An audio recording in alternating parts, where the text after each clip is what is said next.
Unsur utama proses manajemen pemasaran adalah strategi pemasaran dan perencana pemasaran.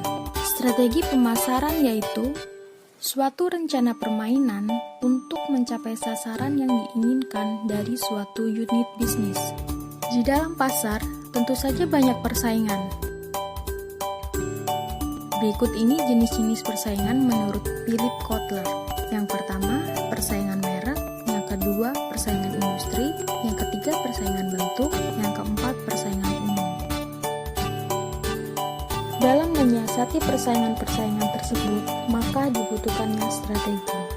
Suatu perusahaan mengembangkan strategi untuk mengatasi ancaman eksternal dan merebut peluang yang ada.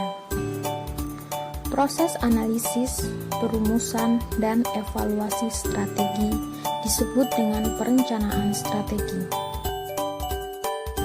Tujuan perencanaan strategi adalah mengukur dan memanfaatkan kesempatan atau peluang sehingga mampu mencapai keberhasilan. Membantu meringankan beban manajer dalam tugasnya menyusun dan mengimplementasikan manajemen strategi. Agar lebih terkoordinasi aktivitas-aktivitas yang dilakukan.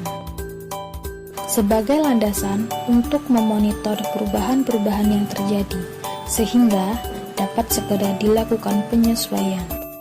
Sebagai cermin atau bahan evaluasi perencanaan selanjutnya, sehingga bisa menjadi bahan penyempurnaan perencanaan strategi yang akan datang.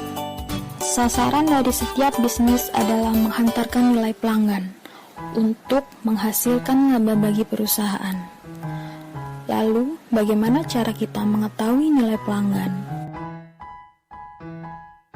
Di sini ada 3 fase yang akan dilakukan. Yang pertama adalah memilih nilai, di mana staf pemasaran harus melakukan segmentasi terhadap pasar sebelum produk dibuat.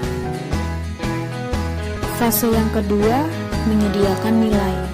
Pada fase ini, pemasaran harus menentukan fitur produk, harga, dan distribusi.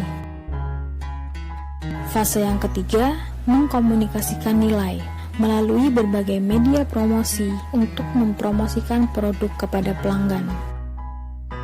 Kemudian, bagaimana cara untuk mengidentifikasi agar menciptakan lebih banyak nilai pelanggan? Maka kita gunakan rantai nilai. Di dalam rantai nilai, kita dapat melakukan identifikasi kegiatan yang secara strategis dan relevan, yang dibagi menjadi 2 bagian kegiatan, yaitu kegiatan primer dan kegiatan pendukung. Selanjutnya, peran sentral perencanaan strategis.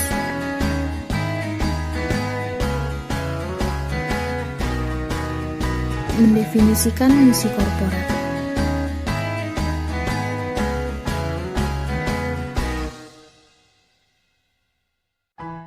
Analisa SWOT.